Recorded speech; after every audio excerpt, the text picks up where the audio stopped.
کل علما 4 مذهب ما شما اتفاق داره که تجلیل از روز کافر مجوسی باشه، یهودی باشه، عیسوی باشه، نصرانی باشه، هندویسم باشه، بوداییسم باشه حرام است. اجماع است، اجماع. شرکیات از چوب کمک بخواه، چوب مدد بخواه.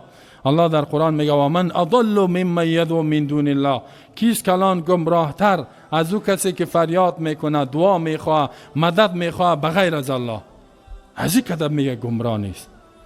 من لا یستجیب له الی یوم القیامه، کسایی که دعای زیر تا روز قیامت قبول کرده نمیتون. و هم عن دعائهم غافلون، اینا از دعای از اینا بیخبر هستن.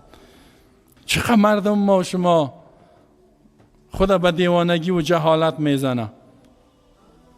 آیا نمیفهمه این گپه؟ حال در هر جای میبینی یک چوب یک چوب دراز، مثلا 10 متر بلندیش، او را تکه های سبز و سرخ دور میتن، نامش مانده جنده سخیره بالاکو در اینجا میکنن، در مزار هم میکنن. حال در مزار تحقیق کنین، علی رضی الله عنه آثارش اونجا نیست، هیچ نامده، در هیچ کتابی نیست، نه پایگاه خودش خو نیست، پایگاه و جایگاهش هم نیست، و اگر باش هم جایز نیست برای ما شما، در حالی که هیچ نیست. اونجا یک چوب کش میکنه، چوب بازو چوب ماچ کو، چوب بزن، و چوب بگو اولاد بتی، و چوب بگو مراد ما پورا کو، بخت ما واز کو، ما چی وظیفه ما پیدا کو، مریضی ما شفا بتی. بازو را کش کو، سال آسان شد، سال سخت شد.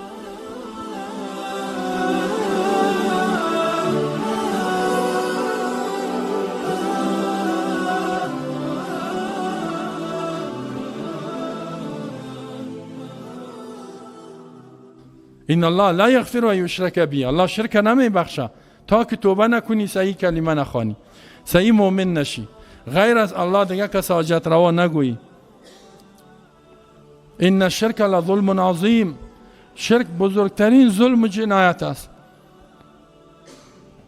الله پیامبر خاتم النبیین میگه چقدر دوستش داره، لئن اشرکت لیحبطن عملک، اگر تو بالفرض شرک بکنی الله می قسم به ذاتم عملت کلش برباد میکنه، ولا تکونن من الخاسرین، و از جمله هلاک شوندگان میشی، تباه میشی، در جهنم میری. پیامبر خدا میگه اگر شرک کردی، شرک چی است؟ غیر الله را از او مدد خواستن. این روزه جمشید پاچا میگفتن، جمشید 5000 سال پیش و آتش پرست بود، آتش که تباهی میکنه، در میته انسانه، آتش خدا جور کرده. از این که دیگه کافر بیعقل و احمق پیدا میشه.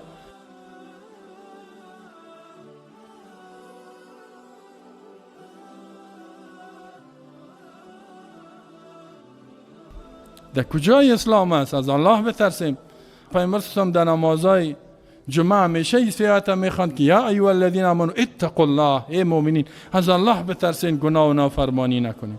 ایران میمانی به این مردم، به این ملت ها. چقدر این مردم ما به بیراه میرن،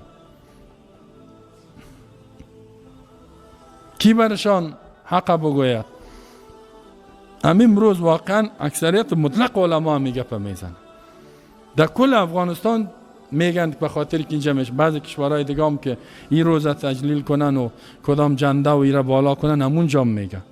و من ویدیوهای از یار دیدم که بودایی های میانمار به هزاران مسلمان کشت، اونا همی جنده را بالا میکن.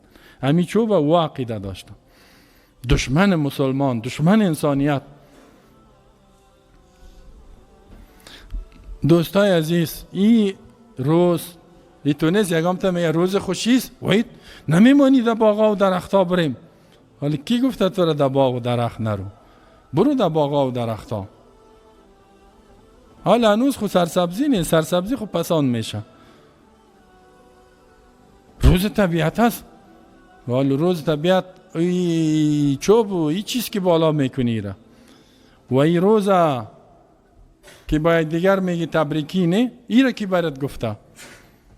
این روز چطور من حیث روز جشن میگیری؟ این در کجاست؟ ما این را میگیم. این نوروزی و عیدی ایش در کجاست؟ و در این روز خوشحالی کردن این در کدام جای دین است؟ اگر از باید با ما بگو که ما هم بفهمیم، ما هم عمل میکنیم. بنا نعمتهای الله بسیار زیاد است با ما و شما. سپاسگزاری نعمتی است که از دستور الله اطاعت کنیم. او حدیث خوب بسیار مشهور است، حتی پیامبر صلی روز رد کرده. میگه قدم النبی صلی الله علیه وسلم المدینه، پیامبر صلی در مدینه که آمد و لهم یومان یلعبون فیهما. امی اهل مدینه 2 روز داشت که بازی و ساتیری میکردن.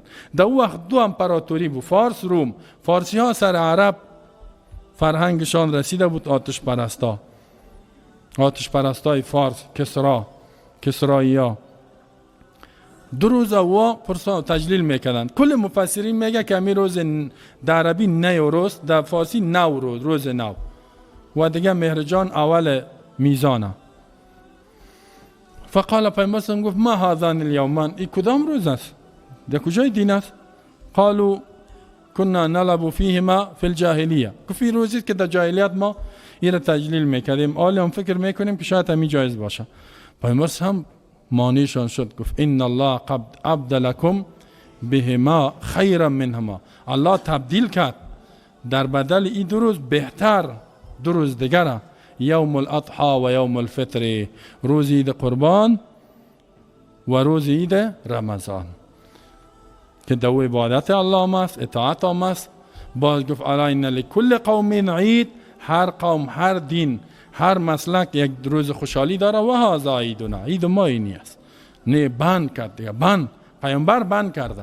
حال جز کلمه تو این است که اشهد ان لا اله الا الله میگی، باز اشهد ان محمد رسول الله. چی معنا؟ ما شاهدی میتونم که محمد رسول الله است، یعنی یا الله عبادت تو را به طریقه رسولت انجام میتونم. پیامبر مانع شد، پیامبر بند کرد. پس ما و شما چطور بیاییم ادامه بدیم؟ گناه بسیار کلان است دوستا. دیگه ما و شما با فرهنگ خود، با روز جشن خود، با آیین خود، با قانون خود، با ارزش‌های خود، با مقدسات خود باید افتخار کنیم. او را در زندگی خود و دنیا باید ترویج بدیم، نشر کنیم. نیک از فرهنگ بیگانگان